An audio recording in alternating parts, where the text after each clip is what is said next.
సికింద్రాబాద్ ఉజ్జయిని మహంకాళి అమ్మవారి జాతరకు 20 నుంచి 30 లక్షల మంది భక్తులు వచ్చే అవకాశం ఉందని ఆలయ చైర్మన్ కామేష్ ముద్రాజ్ తెలిపారు. భక్తులకు ఎలాంటి ఇబ్బందులు లేకుండా ప్రత్యేక ఏర్పాట్లు చేస్తున్నామన్నారు. అమ్మవారికి బోనాలు సమర్పించేందుకు వారికి ప్రత్యేక దర్శన ఏర్పాట్లు చేస్తున్నామంటున్న ఆలయ చైర్మన్ కామేష్ ముద్రాజ్ మా ప్రతినిధి శివ ఫేస్ టు ఫేస్. నమస్తే, వెల్కమ్ టు మెట్రో టీవీ. అయితే ప్రస్తుతం అయితే మనం సికింద్రాబాద్ మహంకాళి టెంపుల్ వద్ద అవుతున్నాం. సో ఈరోజు మనతో పాటు మాట్లాడడానికి కామేష్ ముద్రాజ్ గారు అయితే ఉన్నారు. సో వీరి మాటల్లో ఆ టెంపుల్ భద్రత మరియు పబ్లిక్ ఎటువంటి ఇబ్బంది కలగకుండా ఎటువంటి మెజర్స్ తీసుకుంటున్నారో వీరిని అడిగి అయితే కొన్ని వివరాలు తెలుసుకుందాం. సార్ నమస్తే అండి. నమస్తే అండి. ఈసారి ఈ బోనాల టైం ఏదైతే ఉందో వచ్చే ఆదివారం కాకుండా మళ్ళీ వచ్చే ఆదివారం ఈ సికింద్రాబాద్ మహంకాళి అమ్మవారి యొక్క బోనాలు ఏవైతున్నాయో సో పబ్లిక్ ఎంతమంది దాకా రావచ్చు? దాదాపు 20 నుండి 30 లక్షల వరకు వచ్చే అవకాశం కనబడుతుంది. సో అంతమంది పబ్లిక్కి ఇబ్బంది కలగకుండా మీరు ఎటువంటి సేఫ్టీ మెజర్స్ తీసుకుంటున్నారు సార్? లాస్ట్ ఇయర్ కన్నా ఇంకో లైన్ అదనంగా పెట్టాలని మేము అనుకున్నాం, పెడుతున్నాం కూడా. భక్తులకు ఎలాంటి ఇబ్బంది కలగకుండా వితిన్ 15 నిమిషాలు అమ్మవారి దర్శనం అయ్యే విధంగా మేము చర్యలు తీసుకుంటున్నాము. దాదాపు 4-5 మీటింగ్లు కూడా ఆల్ డిపార్ట్మెంట్తో మీటింగ్ తీసుకొని లాస్ట్ ఇయర్ ఎలాంటి ఇబ్బందులు ఉన్నాయో అవి కూడా రెక్టిఫై చేస్తూ ఈసారి ఎలాంటి ఇబ్బంది లేకుండా చూడాలని అనుకుంటున్నాం. బోనాలు తీసుకొని వస్తారు కదా, వారికి ఎటువంటి ఫెసిలిటీస్ మీరు కల్పిస్తారు? వాళ్ళకి ప్రత్యేకమైన లైన్ల ప్రత్యేక దర్శనం లాంటివి? బోనాలు అనేది ప్రత్యేకంగా ఉంటుంది, ఎవ్రీ ఇయర్ ఉండేది, ఈసారి అట్లనే ఉంటుంది.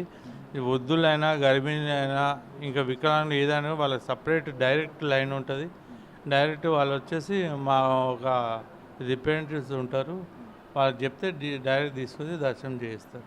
పోలీస్ బందోబస్తు కూడా ఈసారి ఇది ఎవ్రీ ఇయర్ మాదిరి ఉండి ఈ ఇయర్ కూడా వాళ్ళు 3-4 మీటింగ్ కండక్ట్ చేసి కూడా మేము కూడా గత సంవత్సరం ఎలాంటి ఇబ్బందులు ఈసారి ఇబ్బంది లేకుండా కూడా భక్తులకు ప్రశాంతంగా అమ్మవారి దర్శనం చేసే విధంగా కూడా మేము సహకరిస్తామని చెప్పడం జరిగింది.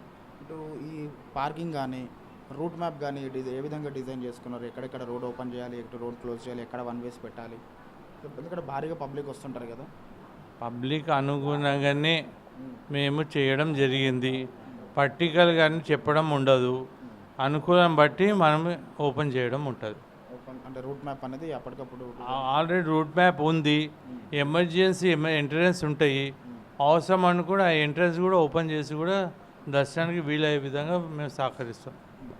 సో చూస్తారు కదా చైర్మన్ గారి మాటల్లో, వారైతే పబ్లిక్కి ఎటువంటి అవసరాలు ఉంటాయో వాటన్నిటి కూడా మేము ముందే ప్లాన్ చేసుకున్నామని వారు చెప్తున్నారు. రూట్ మ్యాప్ కూడా డిజైన్ చేసుకున్నామని చెప్పారు. అయితే దాదాపుగా 25 నుంచి 30 లక్షల మంది జనాలు వచ్చే అవకాశాలు ఉన్నాయన్నట్టు అయితే వారు చెప్తున్నారు. ఇటు పోలీస్ బందోబస్తు కానీ ఇటు వీరుకున్న టీముతో పాటు అన్ని మెజర్స్ కూడా మేము తీసుకున్నాం. పబ్లిక్కి ఎటువంటి ఇబ్బందులు కలగకుండా ప్రజలు ఎవరైతే వస్తారో ఒక 15 నుంచి 20 నిమిషాల్లోపే వారికి దర్శనం అయ్యేలా మేము చూసుకుంటామని, తర్వాత ఎవరైతే బోనాలు సమర్పించడానికి అమ్మవారికి వస్తారో వారికి కూడా ప్రత్యేకమైన దర్శనంతో పాటు వారికి తీసుకోవాల్సిన మెజర్స్ కూడా మేము తీసుకుంటామని వారి మాటల్లో అయితే మనం విన్నాం. సో ఇది ఇక్కడ అప్డేట్. కెమెరామెన్ తరుణ్తో రిపోర్టర్ శివ.